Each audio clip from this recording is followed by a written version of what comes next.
امام حسین اس وقت دین کو بچانے میں کیا کر رہے ہیں؟ امام حسین دین کے لیے کون سی بازی لگا رہے ہیں؟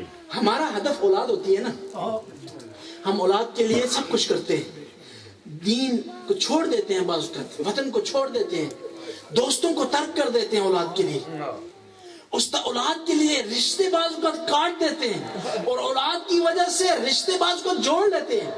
ہماری زندگی کا محور اولاد ہے، لیکن امام حسین کی زندگی کا محور دین ہے، اولاد نہیں ہے۔ امام حسین کی زندگی کا محور نماز ہے، اولاد نہیں ہے۔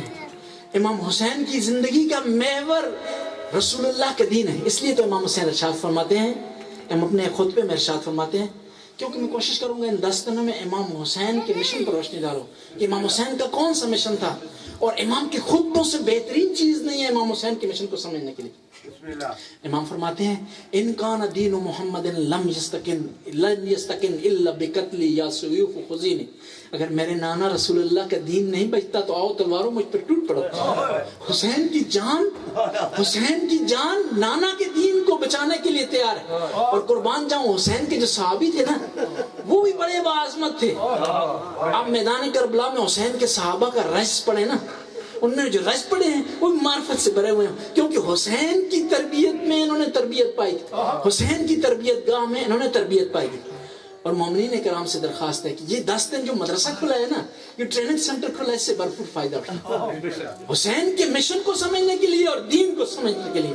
اس لیے تو کہا دین است حسین، لا الہ است حسین، دین ہے حسین، دین کی بنیاد ہے حسین۔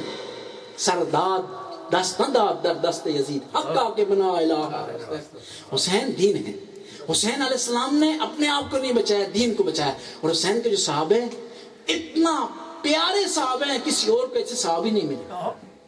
امام خود فرماتے ہیں کہ میرے جتنے صحابی ہیں ما اوفا، ان سے بہتر وفا والے صحابی کسی کو نہیں ملے۔ میدان میں آتے ہیں رش پڑھتے ہیں، ایک میدان میں امام حسین کے ایک صحابی ہیں، ان کا نام حریز ہے۔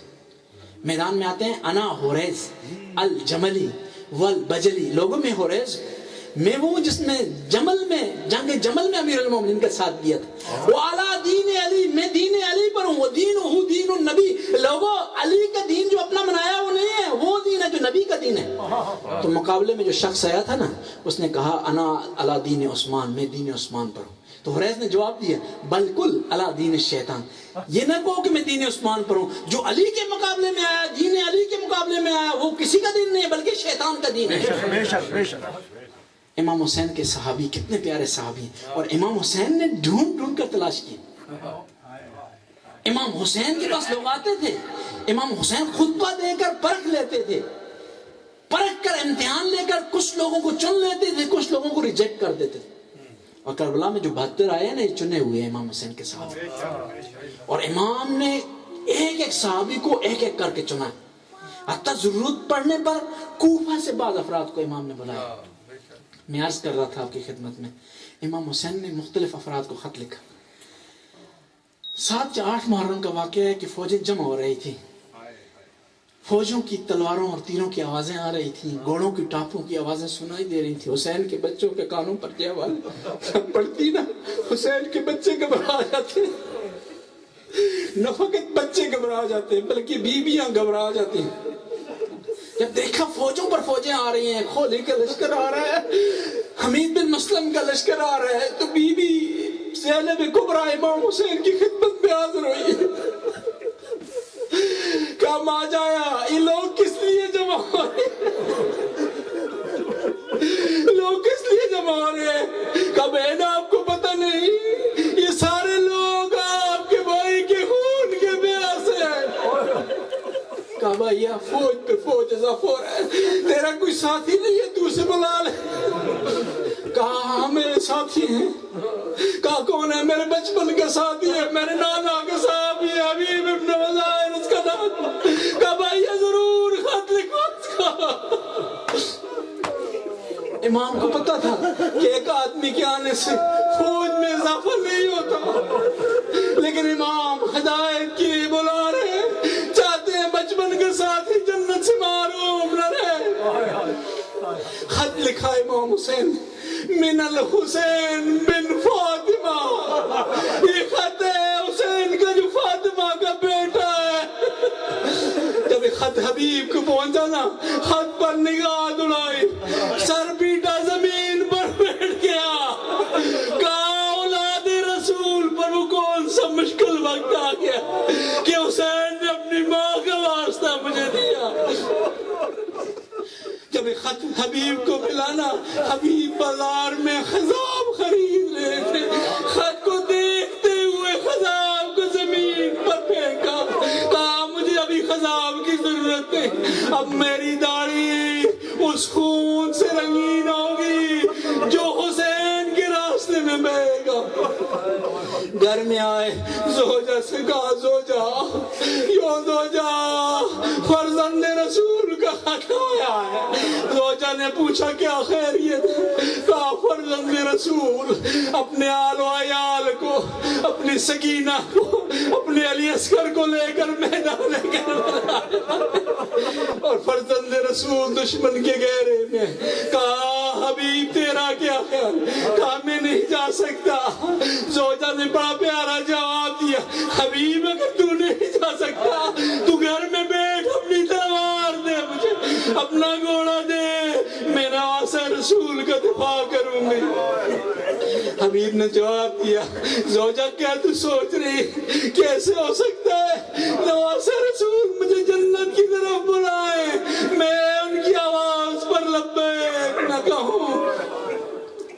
اب حبیب تیار ہوئے، اپنے غلام کو کہا کہ شہر میں کرفیو ہے، باہر نکلنے کی اجازت نہیں، تو جا شہر سے باہر کھڑا ہو جا، میرا منتظر رہے، میں آتا ہوں۔ غلام نے گھوڑا لیا، شہر سے باہر کھڑا ہوا، حبیب نے آنے میں دیر کی۔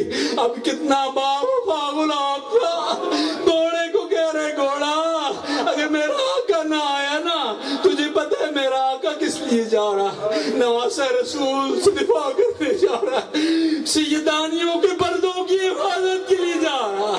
اگر میرا آقا نہ آیا نا تو میں نفس نفیس خود تیرے ساتھ کربلا کے میدان تک جاؤں گا اور نواسہ رسول کی آواز پر لبیک کہوں گا۔ اتنے میں کیا دیکھتا ہے غلام، حبیب آتے ہیں، روانہ ہوتے ہیں، میدان کربلا میں جب پہنچتے ہیں نا، جب بیویوں کو پتہ چلتا ہے حبیب آ گئے، زینب کبریٰ نے آواز دی اور قاصد کو کہا جاؤ حبیب سے کہو رسول کی نواسی، علی کی بیٹی، فاطمہ کی بیٹی تجھے سلام دے۔ جب حبیب کو یہ آواز پہنچی نا، حبیب زمین پر بیٹھ کے پیٹنا اپنا سر، رو کر کہا آیا سیدانیوں پر اتنا مشکل وقت آ گیا کہ سیدانیاں بھی حبیب ناچیز کو سلام کہہ رہی ہیں۔ اللہ لعنت اللہ قوم الظالمین فسیعلم الذین منقلب ینقلبون۔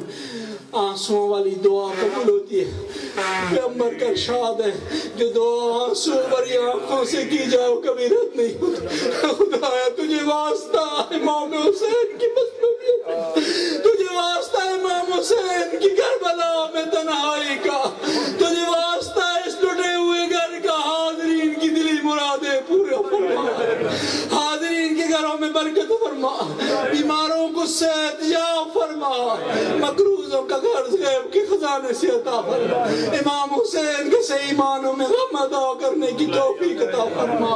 ربنا ظلمنا انفسنا وان لم تغفر لنا وترحمنا لنكونن من الخاسرین۔ یا اللہ ہماری اس عبادت کا ثواب تمام مومنین مرحومین کے نام اعمال میں درج فرما، ان کی قبروں کو منور فرما، ان کے درجات کو بلند فرما، انہیں ہستیوں کے ساتھ معشور فرما۔